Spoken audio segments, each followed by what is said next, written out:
Right, abusuafo yasanso ahyebiem aha Ghana TV. Ghana TV, TikTok Ghana TV, and now ko YouTube nso a Ghana TV. Search na follow na say subscribe to your channel no na ubenya update bebre. Me say a ban of foreign news and as a foreign stories and now for Ghanaian stories ubenya no first na obesanso nya nchiremu ni ya me pacho Ghana TV na oba on sabe kanina na nso wa share ama hofro nso ehudie ekoso ho na ena yedi asem kese bi eba na asem no asi ewo Asante Mampong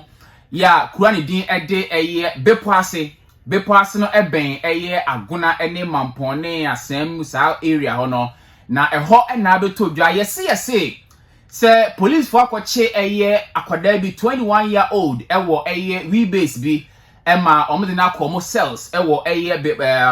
eho Emma omo demande 3,000 Ghana cedis e dey free na wofo ho say na wofo fa 3,000 Ghana cedis mra is been alleged say omo demande say sika no na awofo na nya sika na amenti no police for mo sa area ho no abo akwada no ama akwada no aye mre Emma akwada ni wu ani na police for sa fa phone efra akwada ni papa say oba ni wu eti send ye sika ne mfa ka na mfa no mrew Emma akwada ne papa sendi 50 Ghana cedis ena police for the car eba na anwonwasem so ne say police for na mfa akwada na akodru fie omonso ma mfa akwada na anko hospital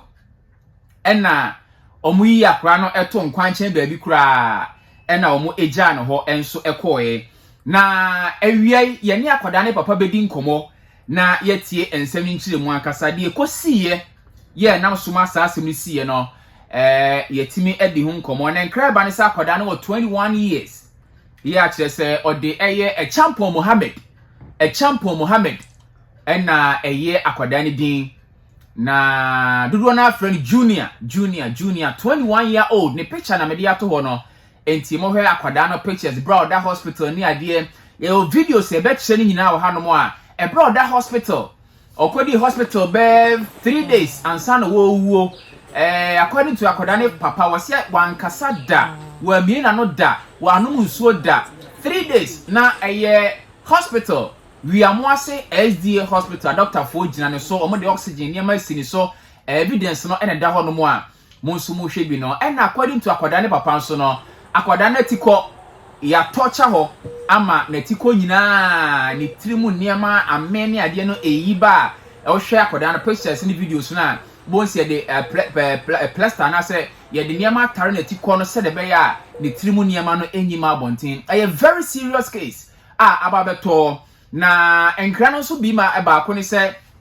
enya akwada no nko na ye kire no omo kire youth and as boys ni bi kan ho we base ho na demand the police for ye 3,000 Ghana cedis no according to reports no enkwada na say omo a suspects ni bi awofo ni police for no kokasai they bargained omo dia no ebimu tu 1,500 ebimu tu 1,000 ti omo munya sikare koe no ye yi omo emane ma omo but papa idie ne ba no wa nya sika ankotua nti no eka no e wo cells wo ya ye frɛ no sɛ ne ba no ewu enti omra me enti papa no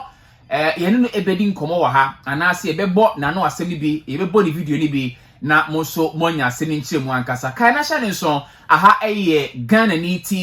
Ghana TV uko YouTuber Ghana TV wo search e ba no subscribe na wanya updates and afi TikTok anso no na wa follow na afi wa share wa like videos no me atimi abro mo me say eba foreign stories eba stories in some esi on crofo amai so any Ghana ha dia Ghana TV fast ye be mo atene ntem na wanya nkyeremu no so sene se na efata yentie sene nkyeremu no si koye ebra ye ne papa no enso edi nkomo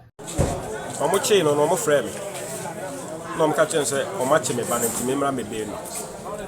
ska omo go bo no ye 3,000 30 minutes me ka chen omo se mi nya se ska manti bibia bi odem te ya ne se akwara na kodi asem police station ntimi mra ho e hono so me mra no omo di mandi 15 minutes na je se kwa se ma ye dia ma je se me dama de chi ye bitu ana mo ntimi kodi suitable ko yene omo didi nkoma ma ne kobo anwumre be no num ekobo no nsia na kasa ne ye mo me ba no so ne nipa foforo na ne dem so ti ase ye chi omo nyina bom ti sa abre kro no mu no mu beli nipa no ema do bebeli no frɛ ye ka che so wa bebeli we no ka no person beli akwara na ka ho so o ma mpene enam sika na enkuta no no teacher ni bi so tu no ho che se nko person ko beli akwara no sika na nso nti o ma mpene si sa microphone mi no free ho no a ya anti bibia bi o na call ba se akwara na yare nto mo de na eba fie nti yen sende sika ma o nye sende 50 cities e de ma o ya anti bibia bi o ye ti ya ne sa akwara ne da kwem ti ye mra me fa ne boje e fu so ne de po eja mi pay moto sa abre kro no a mo frame na afi na me so ma Africa mo asifo na je se eja ye de moto ko ya mpa e tam na de ne ko hospital nti ubu sa e sa na ti na modern hospital is akwa kwesi se si ya ne sa akwara na free 3 days why si say ama kurumai ne abusua ni nyina ya bonyenye se ye ni sa police for de ko mo pe boy ye ho kwan ye mo mom na ebe fa ya be kunkum ye dia na se o man ye tum sen ja ye ni brama ye ntini ye mebi ase titu mi a me ba no me ntini ye mebi ase ko on be fa akwara no o nyare o ya kasa ye di nkomo e ye den na breti yawa e free no num ko bono nsia me ba no afi de ne yare ni guo e na eba ti ubusa ya asa na tie ade di nkan no e san se aha police pani wa hanti me frɛ wi amwase e bisa se mra ne sesen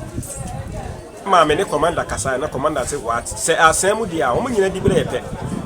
nti eye den no mbe chi nipa wa ha bere o no mu nyimo no hwe nti mi nyina so nti commander ne gina ditum so frɛ ne yonko commander no confirm se da bi enye o mo na be chi no na emum eye Mampong division afo so mo ye operation so mo ye bibi o me de minim ti o mo na be chi no mo de o mo be gya o so o mo hwe o mo so nti sa na asem no nchire mo na tie minfua me penka na sabe ya ka pututu yu a matimi aka bi na so minim se ye oni pa wo man mu asabe o mo to obi asem bi no mo hia o mo boa ye hia fo asabe yasem enduru enanim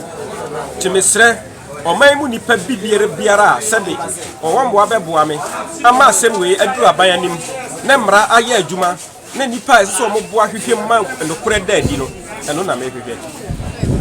tana dawroma ohene boa me moapa me ba no wa free mu ye kwaro fa so free mu no menti ase e se prosi ni die tamnim se wu bibi ye okura na se be wo ba hwehwe wo pe ba bi di adwane akosia ka adwane ko prosi se na me ye bibi ko na prosi ba chimi anaka mi wuo na eba se wo boa me ko ma mra nya adwuma atentere ne bibi anya boko e mai se be ya pro mai ni na so ya kuma beto na ye Kalina ekoso no ehuma ye hu se Ghana ye save ha